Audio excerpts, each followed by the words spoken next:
welcome to episode 4, season 2 of Straighten Your Crown. Now, I'm so sorry. We're here with Kristy and hi. Every week, guys, is getting great. All right, so today we're talking about making sure that your business has like a really clear point, being the solution to somebody's problem. And then at the very end, we're going to talk about how we're going to get that out to the people and how we're going to make them want to buy our solution. That's your area. So that one's kind of going to be a little bit about Bee. So we're going to throw it over to Kristy to say 4 words, and then Bee's going to take over. Sounds bad. Host, and then we don't listen to the host. What did the host say? What? What are we doing? Okay, I'll just sit here in the corner. Just distracted by how pretty you look, babe. That's right. Me or Madi? Both. Good answer. I know. All right, so Kristy, thoughts, being a solution. Okay, so I think that when you start a business, and like we did with Empress Athleticus as well, you need to have a problem that needs to be fixed. Because if there's not a problem that needs to be fixed, you're just selling something either for money or for the sake of selling it and hoping that someone will buy it. Yeah. So you don't want to do that. No. Be a solution to something. So find a problem. Like we were joking about this before, but it's like, have you ever had problems when you're grating this potato and the thing happens? You need this potato thing for $2.99. 4 easy payments of $59.99.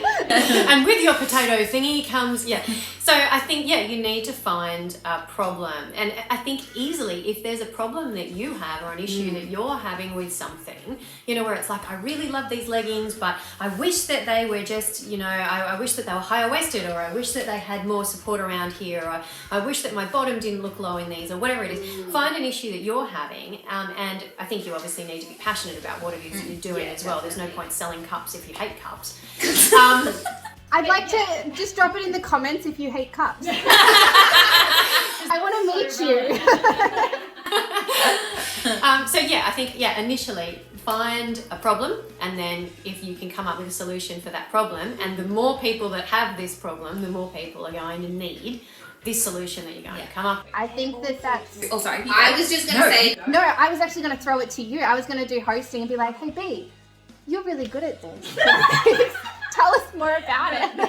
Problem solutions are where I thrive, and it's because that's marketing, you know what I mean? Because you have to convince people that they also have this issue. People don't know this though. People think marketing is really hard, and it is really hard, I'm not trying to trivialize it. It is really hard. Once, like I said, it's just like business. Once you have the formula, it's really, really easy, but it's understanding the formula and how you're actually going to market things, and problem solution is a massive part of it.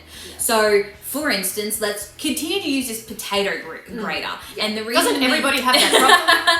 We use that infomercial voice because that's the marketing that, is a common thing that we're used to hearing.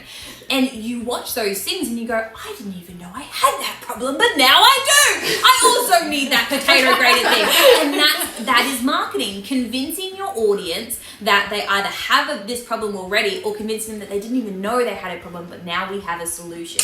And even if you're not quite convincing, you don't have to convince all the time. It's just even telling them about it. It's like you didn't know you had that issue with the potato thing that we don't even have until we just talked about it. And also too, even with our gear, like, we have our bands sit really, really low because we want tummy control lower down. It's great for C-sections. It's great, to avoid having a front bum. We want to make your booty look really, really good. It goes with hip dips. Like, there's so many little things that we've thought about to go, okay, here are all the problems that we're having. Here are all the problems our customers are having. Here's a massive solution for that. And then obviously when we do our marketing, we use that solution strategy to then push that information out to our customers. So they go, I too have a I have a waist? No way! I think, but our biggest solution, our biggest problem, is there's not enough options for bigger girls. that are actually going to fit them correctly. And it was easy for us because we've just always got, okay, so that's our end goal solution. Well, is this product line going to fit within that solution? Yes, no, yes, perfect, let's push it. If it's not, then it's kind of like, maybe we can find a way that could work for that kind of audience. And it just makes everything a lot more seamless. So again, yes, you've got to still come up with your dream, but you've got to make sure your dream isn't just, my why is to make money. I want to sell cups because I need money and that's it. No, I want to sell cups because I want, a really beautiful cup at an affordable price because I want to have crystal without paying crystal prices. There's little things in there that there's a why there. So like the point of difference that you're talking about as well. And even with that cup example where it's like, I need a bigger cup because all of the cups that I've otherwise seen, or if I do see a bigger cup, they're super expensive. So I want to make a bigger cup that's beautiful, but still at a decent price. Exactly. Again, so find a problem that you have and then come up with a solution to fix that, and then use that in your marketing to be able to explain to people why they too have that same and convincing problem. people that they either have this issue or how to fix the issue. We were having this conversation while Maddie's preempt us for the question. Thanks for that, babe. We really it's really helped us out. But Kristy said, "Is there a pointless product?" And I said no, because I feel like you could never, like for instance, if you wanted to start an activewear business. There's tons of people that do activewear, but what's your point of difference? You know what I mean? It doesn't matter. You could go into the biggest flooded market that there is out there, but if you have a better point of difference, or if you have a point of difference, you're good, babe. Same thing too. James has a sunglasses business. We're going to keep using this example because it's on topic. It's on topic. Gorilla sunglasses, check it out. The reason he started it is, yes, obviously he wants to get some sunglasses, but it is so hard for us to find sunglasses for James because he has a big head. And trying to find sunglasses that are wide enough to fit his head is really, really difficult. That's his point of difference. So yes, he's a sunglass company, but he's a sunglass company with a point of difference. So I don't actually think that there is any pointless products. Probably even helpful, I think, just like on that, I completely agree. I don't think that there's pointless products. With Empress Athleticus, we can talk to you guys, if you're interested in hearing it, about some of the problems that our customers and even that we were having with, different brands and, how we worked through solutions to those things. Well, isn't that the whole reason why you were thinking about starting an apparel business? Obviously it turned out to be Empress Athleticus, is because you found it difficult during your pregnancies to find clothes that fit. Suited your body. I even forgot that. Jeez. I'm sorry. She remembers everything. But it's the same as why you wanted to do the activewear thing still, is because you can always be better. You can always give more options. You can always, expand to include more people into that. And that's it. Sure, it's a market. You could go and you can buy a pair of leggings wherever you. I'm not This is Smooch. He comes on Wednesdays. So, I think the biggest thing with my issues is sizing, because sizing is actually effed. There is no regulations when it comes to sizing. So companies can offer whatever the hell they want. And you'll notice it if you ever go jean shopping, for instance. You get one size from one company, one size from another company, one size from another company. You get all size 10s. They're all completely different because there are no regulations. It is a little bit better for men because they work off inches. Well, we don't work off inches, and because women are all shaped so differently, it makes it really difficult for us to purchase. So, particularly as the sizes become 100%. Because people don't understand that when you're bigger, you need different things. It's kind of like a silly concept where they think that if you're bigger in size, or as the sizes go up, your arms and legs get longer as well, where you'll have, jumpers that are down here. It's just... In fairness though, I have really long arms and nothing ever goes to the wrist. But there's obviously, like with us, sizing is a massive issue for me personally. It frustrates me. Brands frustrate me. And I even shopping for myself, I just don't like shopping because it's too hard. I like shoe shopping because a size 8 is going to fit me, or a size 9, there's not many, variations with it, but actual clothes shopping is very frustrating. So we kind of wanted to take that frustration out of shopping and make it easier for our customers to purchase. So we made sure that our sizing chart wasn't generic, it's a custom sizing chart for us.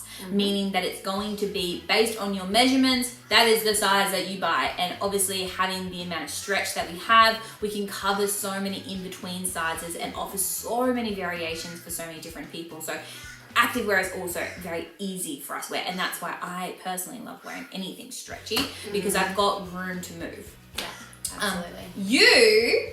On the other hand. Me, on the other hand. So I had issues, like huge issues with sizing when I was pregnant. So I was still practicing as a lawyer. So I couldn't wear, active wear, for instance, to court, and I couldn't wear pajamas, which I spent a lot of my pregnancy wearing.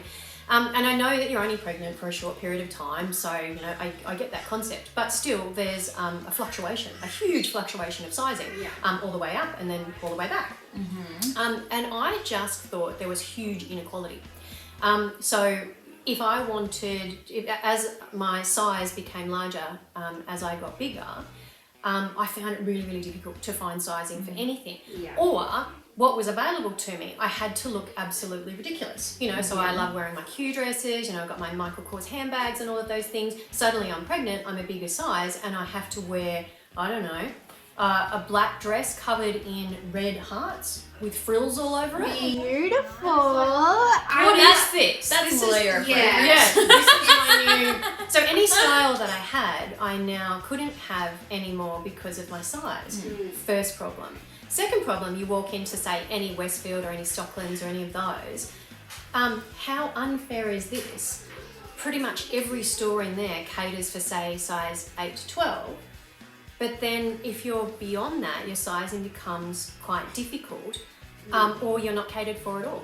So if you're beyond those sort of smaller sizes, there's like 3 stores that, you walk into. And I realised that, and it's like, this is a massive problem, not just for me when I was pregnant and fluctuating in sizes, but for anybody that's fluctuating in sizes or anybody that is a larger size. It's just unequal, unfair. And it's really silly because as women, we do. Like throughout the month, throughout our cycles, we change and we fluctuate and we, sometimes my waist 6 centimeters changes within my month cycle. I go up like 4 kilos, up and down 4 kilos in a month. Yeah. Just because of the way that our body is. Like it's so silly to think that one person has to be one size. And I think there was that thing that went viral on TikTok that got shared around all the time where somebody was like, hey, the clothes are supposed to fit me, I'm not supposed to fit my clothes. 100%. And that is like it's eye-opening. Can I make a thing of that too? What makes me laugh so much is be like, oh my god, I don't fit a size 12. And I'm like, what is a size 12? That doesn't even exist, food. Like, you're putting yourself into, you're trying to have a goal size, but that goal size is irrelevant. It doesn't even matter. It doesn't exist. Like the other thing that frustrates, The other thing that frustrates me with shopping. Quiet host. So sorry. How dare you? The thing that frustrates me with sizing is actually the in-between. So you've got small size to size 12, size 14 to size 18, and then you've got size 18 up to the bigger sizes. My issue is nothing's cool. Yeah. It's so lame. My options are shit. Yeah.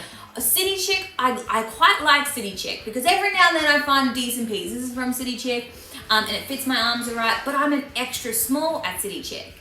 So some things are too big for me at City Chick, and that's the biggest. Like, where do I go? You know what I mean? It's sizing. It's like, call it what you want. It's very, very annoying. So sizing is definitely effed. Yeah, we don't like so that's one of our biggest problem solutions is offering, and this is again our why. That's one of our whys, guys. So when we open our other brands, eventually they're all going to be correlated. Yeah. Was that a hint? Was that a big? I don't know. Maybe. Who knows? So you're finding your problem solution. You're coming up with a good plan as to how you can obviously push that out. I think you've got it. You know what I mean? As long as you've got those whys and you know that solution, then your product is going to be able to be marketable. And if it's marketable, you can sell it. And if you can sell it, you can make some cash. So good luck, everyone. If you wanted to even put your ideas as to products, would be so cool, and what that solution is. We can have maybe a conversation in the comments below. But good luck, everyone, and we'll see you next episode. Bye.